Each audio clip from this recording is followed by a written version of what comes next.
The Premier League is back this week, and that means it's the perfect time for my full table predictions for the 2025-26 season. Every club has been busy this summer with some huge transfers in and out. I'm going to spend around 30 seconds to a minute explaining exactly why I've put the team in the position that I have. We're starting with 20th place, pushing our way up all the way to the top 4 and then the eventual champions. And trust me, my top 4 might just shock you, so make sure you stick around until the end of this video. Starting off with 20th place, and I believe that is going to be Burnley. I hate to say it, but I've got them finishing bottom of the league. The gap between the Championship and the Premier League right now is as distant as it's ever been, and I don't think they've done enough to bridge it. Scott Parker is great at getting teams promoted, but he is not ready to be a Premier League manager. They've lost a couple of key players in Trafford and Egan Riley, who were massive in their defence last season, and yes, they've brought in Ugochukwu and Broya and Hartman, and I do like Hartman, but overall it's just not enough quality to see them push all the way to 17th and stay up in the season. Then we have 19th place, and it's another promoted team, and unfortunately I think Leeds are going straight back down. Daniel Farke is excellent in the Championship, but in the Premier League he has always struggled. Leeds still have the likes of Wilfried Gnonto, who's one of my favourite players to watch in their team, and on top of that they also have Ao Tanaka, who is an excellent midfielder. They've added some size in this transfer window, but I don't think they've done quite enough to be able to push themselves to be a Premier League team.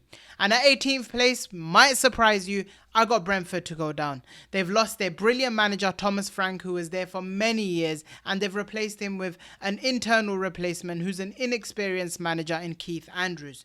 On top of that, they've lost Norgard, Mbeumo and probably Wissa, 3 of their best players last season. Defensively, they'll still be solid, and adding Kelleher in goal is definitely a very good signing for them, but unless Igor Thiago and Kevin Schade suddenly have a ridiculous goal scoring run, I just don't see how they get enough goals to keep them in the Premier League. And at 17th place, we have finally a team that come from the Championship who's going to survive, and not just survive but do enough so that they can stay in the Premier League for a few years, and that is Sunderland. The difference with Sunderland's business compared to the other promoted teams, in my opinion, is they've signed some excellent players who are ready for the Premier League. And yes, they've lost Joe Bellingham, who I think was an excellent player for them last season, but Granit Xhaka is a Champions League level player. He's got the experience and leadership. Habib Diarra was excellent at Strasbourg last season as a dynamic box-to-box midfielder.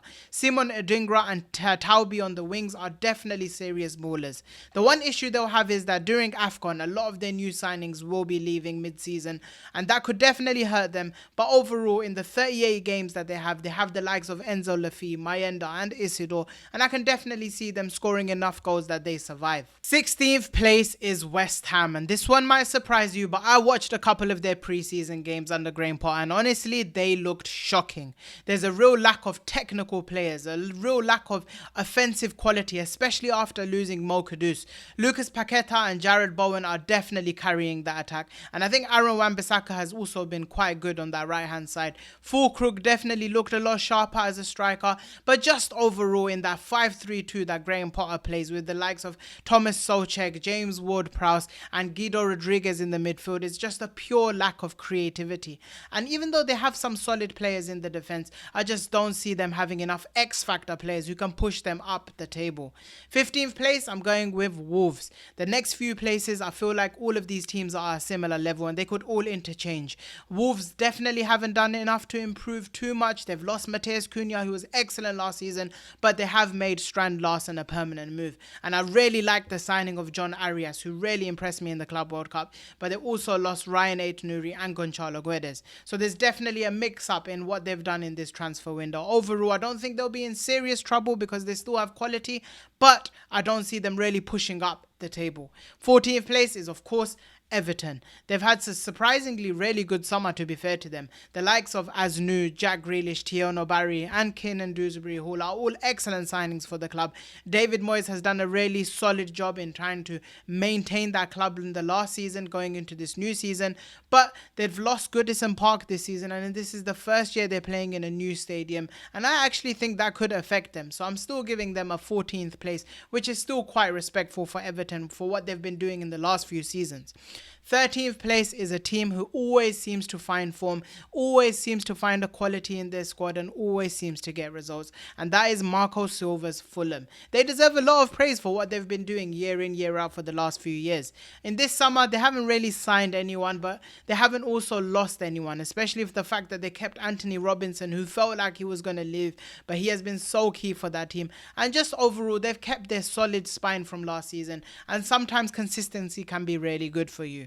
12th place is going to raise some eyebrows, but I'm going Bournemouth. And I know they've lost Milos Kerkez, Zabani, Huijsen, a lot of players that were very good for them last season. But Andoni Iraola is a brilliant coach. His ability to turn defense into attack at lightning speed is elite. And the fact that they could keep Semenyo in their front line, as well as Justin Kluivert, Evan Nilsson, they still have technical players in that front line. They added Petrovic in goal, who I think is quite solid. Trafe is a very good backup or replacement for Kerkez. And overall, I still think they're going to sign a couple of excellent centre-backs. I know Ekitike has been linked, who I think is a fantastic centre-back, and I'm not worried about their recruitment, so I'm giving them 12th place.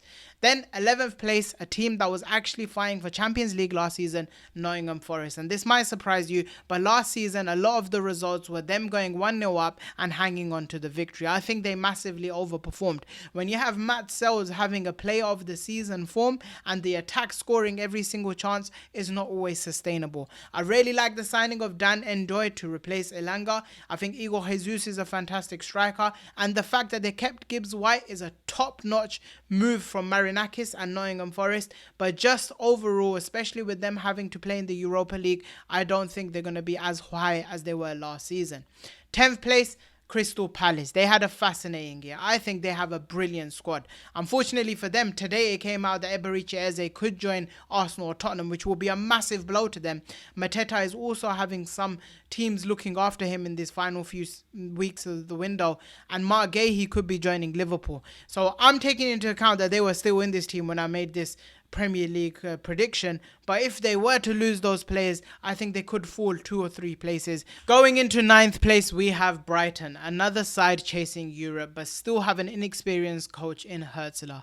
Keeping Kaoru Mitoma was absolutely massive. They'll be desperate to keep Baleba, who's actually been linked to Manchester United, but I think he will stay. They added Cooper, Costulas, and even Tom Watson, who are a lot of quality players. But losing João Pedro was definitely a stinger. Evan Ferguson joined Roma, and he's a natural finisher up front. Estupinian and Adingra also gave a few minutes to Brian last season, so they've definitely lost some ability in their squad. So I'm still giving them a respectful 9th place finish.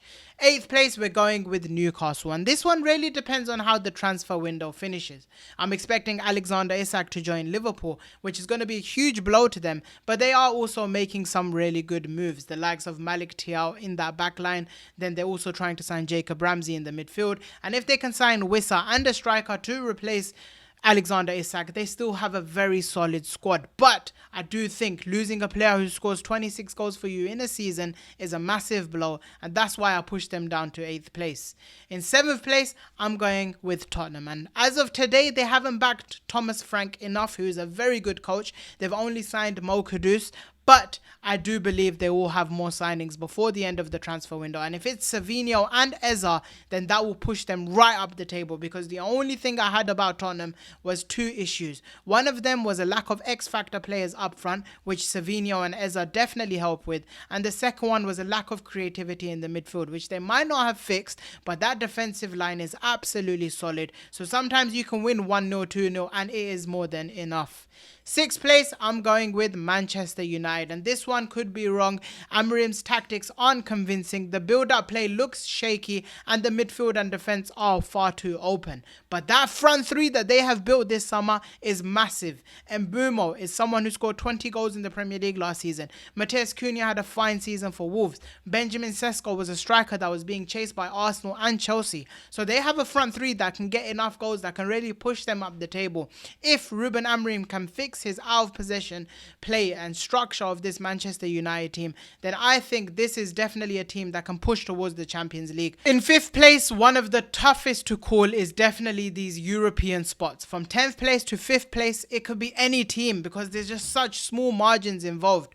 But Aston Villa don't have Champions League football to juggle this time, which is definitely going to help their cause. They were able to keep the spine of their team, the likes of Pau Torres, Kamara, Morgan Rogers, Ollie Watkins, and they've added Guessand, who's someone who's going to replace the fact that Rashford and Asensio have left the club. And that player is an absolutely brilliant player across the front three. He's definitely someone who's going to make a difference to this Aston Villa team. And Unai Emery is just a coach that gets results, and I see him guiding Aston Villa to a Champions League finish. In fourth place, I have the Club World Cup champions, and I see some people talking about a title push, but I am not convinced. They still lack a top tier goalkeeper, a top level centre back after Levi Colwill done his ACL injury, and a proper reliable number 9, especially if Nicholas Jackson leaves.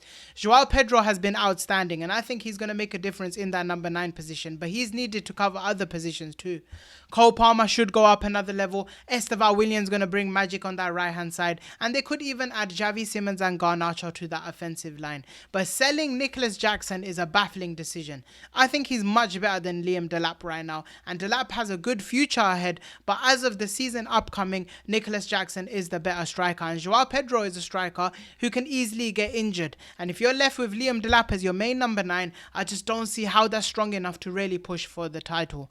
And third place is Pep Guardiola's Manchester City. I've always been afraid of a Pep Guardiola side, but this one just doesn't feel intimidating. Defensively, they're vulnerable to transitions. Their key defenders, Ake, Akanji, Diaz, are all injury prone. Kusanov hasn't been used much, so this year it really relies on Gvardiol becoming the main man. Rodri is now out for the start of the season, which is absolutely massive. Without him, their transition defending is absolutely poor. He needs to be trusting Nico Gonzalez, but he doesn't quite trust him, and as much as I love Tiani Reinders and he's going to be absolutely brilliant, he's not a number 6, so he's going to push into that number 8 and really push forward. Haaland is still carrying that load up front, but if they do sign Rodrigo, that is definitely a player who can help Haaland in terms of the goal contributions, and they have Omar Marmoush, so I think like they score enough to get into that top 4 and into third position, but not enough to really push them for the title. Then we have second place, the bridesmaids, the perennial runners-up. Did Arsenal do enough to really push past Liverpool in first place? I don't think so. Before the window started, I had 2 issues with Arsenal: a clinical striker and a high-level left winger. Out of all of the strikers, Gyökeres was definitely the striker I had the most questions about him, just because he was coming from Portugal, and I'm not 100% sure he actually starts in front of Kai Havertz. And in terms of left wingers, they needed a Rodrigo or Eze more than they needed a Madueke. That one just doesn't make sense to me. The real game changer that they signed was Martin Zubimendi, a proper metronome in the midfield and someone who allowed Declan Rice to push up. But other than that, the upgrades I don't think are enough to dethrone Liverpool, and that is why in first place I have the champions. Liverpool is going to win the Premier League again. Back-to-back champions. Even though they lost Darwin Núñez, Luis Diaz, Trent Alexander-Arnold, they replaced Trent's creativity with Florian Wirtz, who's arguably one of the best number 10s in the world and someone who can help control the game. Up front, Hugo Ekitike and Isak replacing Luis Diaz and Darwin Núñez is a massive upgrade. Isak is a pure goal scorer, we already know that, and Hugo Ekitike has already shown how he can take Liverpool to greater heights. Adding a left back in Milos Kerkez is an upgrade on Robertson, and at right back, Frimpong may be a downgrade to Trent Alexander-Arnold, but it's definitely something different, and the fact they already have Conor Bradley there is definitely helpful. With the likes of Salah, Van Dijk and Alisson still being available to Arne Slot, plus them still adding more signings like Guehi and Leone into that back line, I just feel like Slot is going to be given the power and the squad to really cement himself into Premier League legacy. I hope you guys enjoyed my breakdown of my predictions for the Premier League season. Don't forget to like the video, comment your predictions down below and anything you disagree with me on. And if you have any videos that you want me to make, let me know down below in the comments, because I always look at them and try to see what videos you like me to make. Don't forget to subscribe for more videos like this. Hit the notification bell so you know whenever I upload. Thanks for watching again, and peace.